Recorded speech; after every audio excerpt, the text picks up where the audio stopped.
Les amis, l'heure est grave. Les nouvelles ne sont pas du tout bonnes pour MC1. MC1 aurait été convoqué pour une affaire de faux passeport. Qu'il vous souvienne, je vous avais édifié sur la chaîne ici avec beaucoup de vidéos. Vous voyez, Kedivara qui dit que bon, le faux papier dont parlait bien sûr MC1, ça concernait un faux passeport qu'il aurait établi en Côte d'Ivoire. Vous voyez, parce que MC1 de base, il était de nationalité burkinabé et son manager Walkie Manager et lui, ils sont allés au Burkina Faso, ils n'ont pas pu établir le passeport. Et après, MC1 s'est retrouvé avec un passeport. Et Kedivara, lui, ce qui le sauve, c'est que lui, il n'était pas au courant du dossier selon ses explications. Bien sûr, on prend ces infos avec beaucoup de pincettes. Il n'était pas au courant. Donc voilà, Kedivara est allé porter plainte parce que je suis en train de te manager. Tu es allé faire un papier, un passeport. Je n'étais pas au courant. Je ne sais pas si MC1 pensait que Kedivara était au courant parce que dans les lives, MC1 disait vous voulez que je parle du papier? Papa, vous voulez que je parle du papier? Vous voulez que je parle du papier? Ja, c'est un faux passeport qu'il avait bien sûr établi,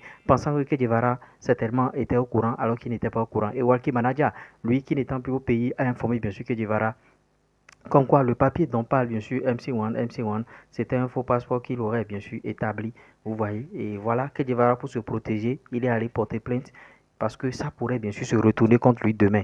Vous voyez, donc il est allé porter plainte. Ça veut dire que MC1, il s'est vendu lui-même. Parce que je ne sais pas pourquoi il dit vous voulez que je parle du papier, vous voulez que. Bon, je ne sais pas. Peut-être que c'est pour faire chanter Kedivara. Et bon, voilà, c'est pas aller loin. Il a été convoqué aujourd'hui. Dans cette histoire-là, vraiment, c'est compliqué.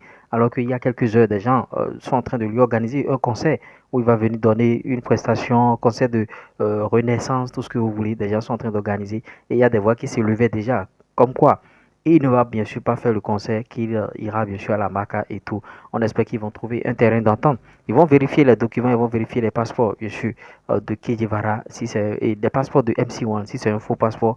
Voilà, faux usage de faux. Ah, vraiment, ça sent très mauvais pour le petit. Et déjà, la carrière qui est en berne.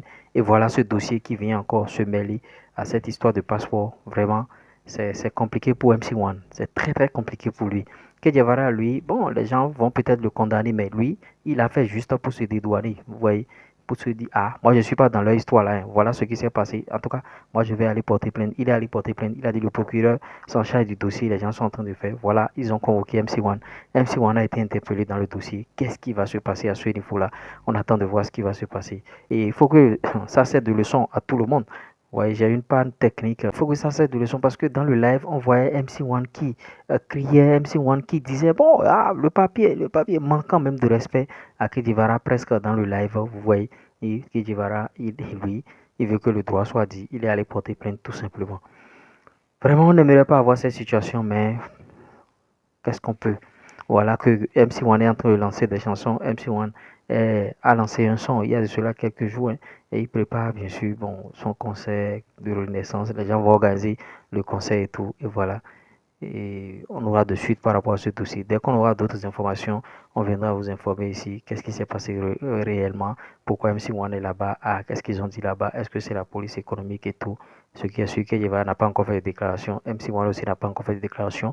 Il y a la team, MC Team, bon, qui a fait une publication comme quoi tout va bien se passer, que bon, eux, ils ont confiance, ils ont ci, ils ont ça. Voilà, le dossier est cassé sur la tête de MC1. Donne ton avis par rapport à ce dossier en commentaire. Je serai très ravi de te lire parce qu'il faut que chacun donne son avis. Et d'autres, bon, actuellement sur le dossier, il faut le souligner. Il y a une partie qui est du côté du MC1 et il y a une partie qui est du côté de Kedivara. Et il y a une partie qui est au milieu, qui n'est sur personne. Vous voyez. Donc, il y a des gens même qui ont entendu la première version de MC1 et ils ont déjà commencé par juger Kedivara. Mais à entendre Kedivara dans les lives, ils sont revenus en de meilleurs sentiments. Bon, moi, je n'ai pas de parti pris. Je ne vous dirai pas que MC1 a raison dans ce dossier, que Guevara a raison dans ce dossier. Pour ce qui nous concerne, c'est-à-dire le cas de cette vidéo, c'est cette convocation qu'a reçu MC1 pour aller se présenter. Et bon, on aura la suite d'ici les prochaines heures et on viendra vous partager les informations ici. Ce qui est sûr, partagez nos informations ici. On fera les vidéos de manière terre à terre maintenant. Vous voyez, de manière terre à terre. Encouragez ce qui se passe ici. Nous, on est là pour vous informer en temps réel au moment opportun. Si vous n'avez pas encore liké la vidéo jusqu'à présent, likez. Abonnez-vous à la chaîne et n'oubliez pas d'activer la cloche de notification parce que ici, c'est l'actualité. Ici, on viendra vous dire ce qu'il en est réellement du dossier. Dès qu'on aura de l'évolution dans le dossier MC1 Kedivara, vous serez informé.